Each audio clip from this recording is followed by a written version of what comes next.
I wanted to show you how to thread the Brother PE 770 embroidery machine.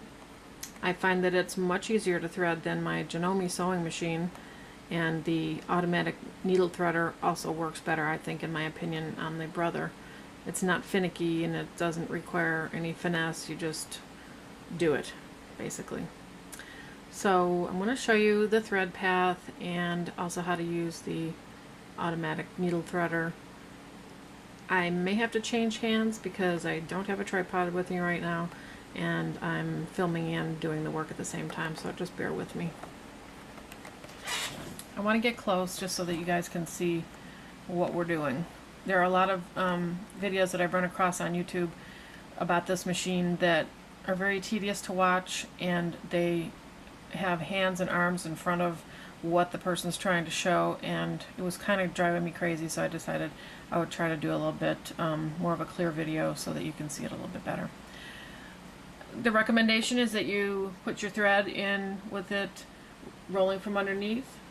So I do that for the regular thread. I don't do that for the bobbin thread. So as I said in my bobbin video, I have it pulling off the top for the reasons that I mentioned.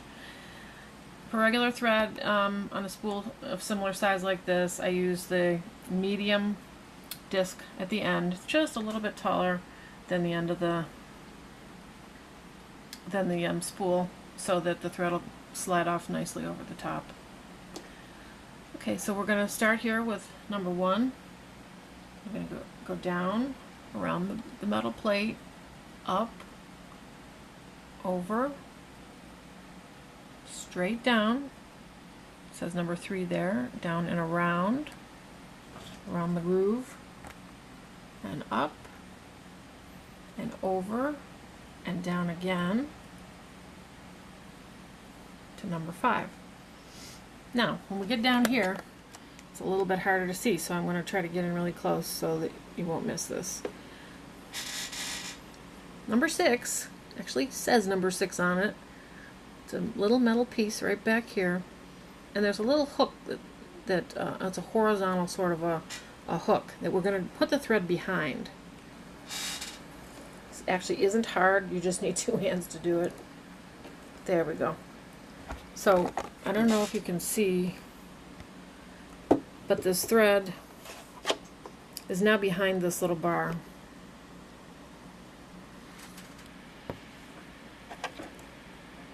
Okay, see how it's in there? It can slide left and right, but it's tucked behind this bar.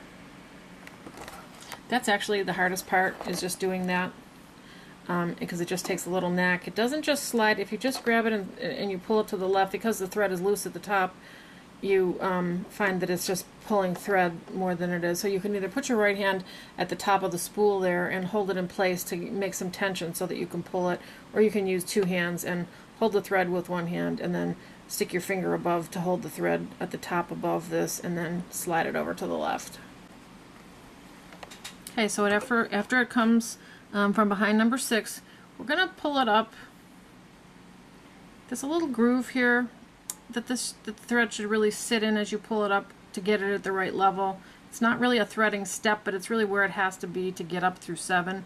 7 just is right here, and then literally it just needs to go right above where the number 7 is a little groove there. And you're just going to pull it there. You're going to go around the side of the machine, and you're going to pull it and cut. It'll cut the thread right there. Okay, so basically we just have a piece of thread hanging here now, ready to use the automatic needle threader. I do like to kind of put it up into this number 7 and let it sit and hold it up there when I'm going to attempt to thread the needle. I think I've had the best luck doing that. I've also heard that you're supposed to have the presser foot down when you do this. I seem to also have better luck when I have the presser foot up. So try it both ways and see which you're more comfortable with, but in this case I'm going to show you with the presser foot up. So to thread the machine, we're going to go over here to the side of the machine where it says number 9, and we're just going to push down on this lever fairly quickly, bang bang, and it's going to thread the needle automatically. Here we go. So what I do is, sometimes if your eyes are not perfect, and even if they are, it's sort of hard to tell which thing to pull on to make sure that it comes through the needle. So what I do is I keep a crochet hook. I keep a crochet hook that is fairly small near me, and what I do is I just go behind, wherever the loop is behind the needle, grab it and pull it through. And that way I always pull it through the needle and I never miss and pull it out of the needle. The directions also tell you to take the end of the thread and put it through the hole in this embroidery foot, which I do. Some people say, oh, you don't need to bother to do that, but I just do it. So basically I pull it through, and so we've got it coming through the needle and then down through the foot. And that's all there is to threading the needle. So we've basically got the bobbin in here, we've got that all threaded, we've got the embroidery thread in the upper thread, and we're ready to put our hoop on.